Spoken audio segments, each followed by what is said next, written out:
As you guys know, I'm a big fan of Resident Evil, so when I heard they were making another game, my interest was already piqued. Especially because Resident Evil 7 had marked a stylistic change for the series, back to the campy survival horror that we've been dealing before, as opposed to the campy action horror that we were now getting. Don't get me wrong, love Resident Evil 5, but you know what I'm talking about. Plus, Resident Evil 7 was the first game to do it in first person, which is the way it was meant to be done. POV is the way to be, alright?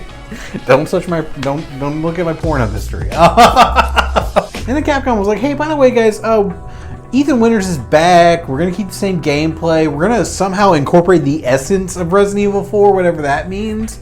But most importantly, we have a really fun idea that we think you're going to like.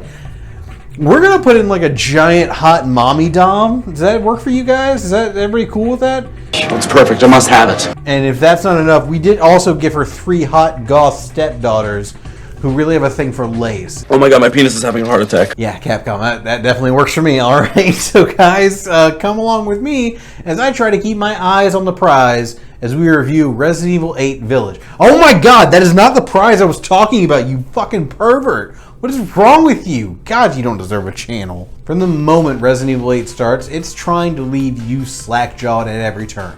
Whether that's with betrayal, you're being a really bad friend, over-the-top action sequences that would make Michael Bay blush, or maybe even some light exploration of femdom and blood play.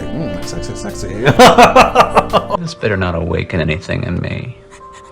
The game wastes no time introducing you to the action and to the village itself. They never make it explicitly clear where the fuck you are, but judging by all these pale-ass white people and these European castles, I'm going to assume Adam Sandler has set up shop somewhere relatively close by. The hub world that the village provides actually encourages exploration perfectly with the addition of each key item, an oh-so-familiar tenet of the Resident Evil series. If you didn't like it, you wouldn't be playing these games. It's probably my favorite part of them.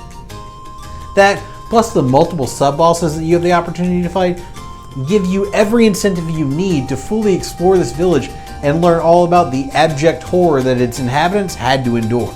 The one gripe I do have is that I'd like to be able to move a little faster for my constant retreads of this environment, because moving at a snail's pace while wandering around and running into one of these very weirdly placed gates it just ruins the pacing. Also, why? In what world do you have all these fences and gates in this tiny, dirty-ass little village? That is poor city planning, and just for that, I'm stealing your daughter's teddy bear, I'm selling it, I'm using the money to buy a shotgun, and then I'm shooting your mom. However, the village is no more the star of Resident Evil 8 than the Horizon is the star of Horizon Zero Dawn, alright? The village is great, but it does its job, which is just to get you to the more eventful and insane portions of this adventure, which is where the game gets its identity. The layers of the 4 masters that you're supposed to be challenging are all so distinctly their own and have so much personality. Like, Castle Dimitrescu is beautiful and glamorous, but as you further explore it, you realize, nah, this shit is dark, dirty, and grimy. Just like these 4 bitches that live here. They're all trying to stab me. They're down about that grimy bullshit. I don't like it. Stop trying to stab me.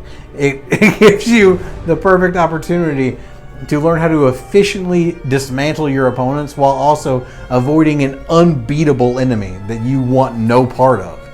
It gives you so many opportunities for ammo conservation and stealth gameplay that is sure to give you plenty of moments of butthole clenching terror. You know, like whenever you hear the door close and you realize your dad just got home and you didn't do those fucking dishes? Oh! I'm in danger! By far my favorite addition to this game has to be the Duke. Oh my god, did I miss having a vendor in these games. I love upgrading my weapons. I do wish that this game would allow you to unlock special characteristics for fully upgrading your weapons, or at least allow you to find the upgradable parts for your guns out in the open world as rewards for your exploration. But all in all, I'm just ecstatic to finally have a vendor back in the game as a physical object, just adding to the lore of the area. However, none of this shit matters if the gameplay sucks. But luckily it doesn't. Don't get me wrong, these first-person shooter mechanics are nothing to write home about, but they're definitely serviceable. They're at least up to par. The game provides you with plenty of opportunities to explore different strategies, but the overall lack of weapons really does make it clear that they focused on the spectacle of the fight and the environment rather than the actual gameplay itself.